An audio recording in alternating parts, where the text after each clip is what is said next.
Joe, we probably should be paying cash for the basic services, but if we did it that way, it would be cheaper. Just go YouTube Oklahoma's surgery center. It's a surgery place where he only accepts cash, and they were showing the local hospital a guy had to get carpal tunnel or a lady had to get carpal tunnel surgery. It was $28,000. This guy did it for $3,000, and she told her employer, and her employer actually, because they were a self-insured plan, her employer paid for the like procedure because she's like, it's that cheap. Yeah, so the reason that's the employer plan.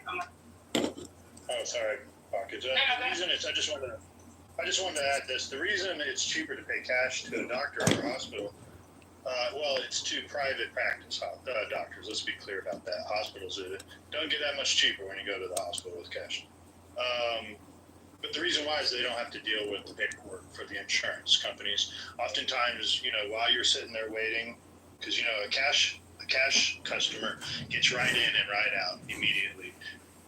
But while you're sitting there waiting for those 2-3 hours in the lobby and in the waiting room, a lot of times they're just on the phone line trying to get approval from your insurance company if they're going to pay for it or not ahead of time.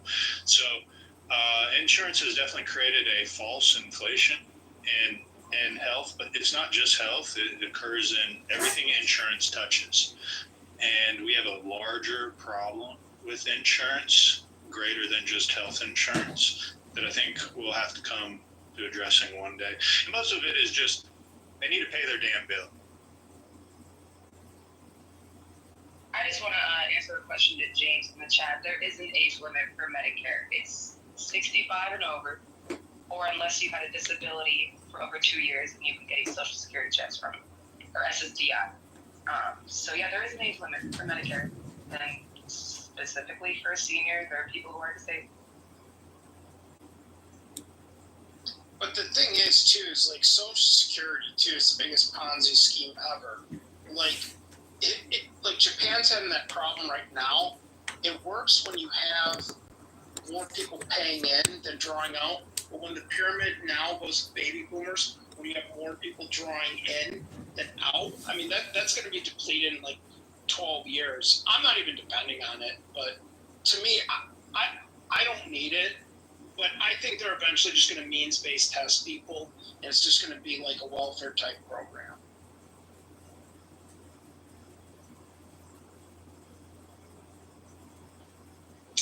Nick, I agree with you about that Medicare is failing. But like I said, the solution isn't as easy as you said, especially not a communist plan. It's just It's not really it's not going to change over. It's whatever it was. You can't change it overnight. And you're right. It's going bankrupt. I don't know, because our politicians sold us a bill of goods, and that's what happens. There's big trouble. Switzerland doesn't have. I never hear people criticizing the. So Switzerland has like the longest life expectancy. Same with Singapore, and everyone gets healthcare and it's not government run. Hold on for a second, man. How come I never heard people on the left criticize Obamacare or Obama when he made it a provision that if you didn't have insurance by the time that you filed your taxes, your ass was penalized for that shit. They were forcing people to get that crappy ass goddamn coverage. Yeah, that is stupid.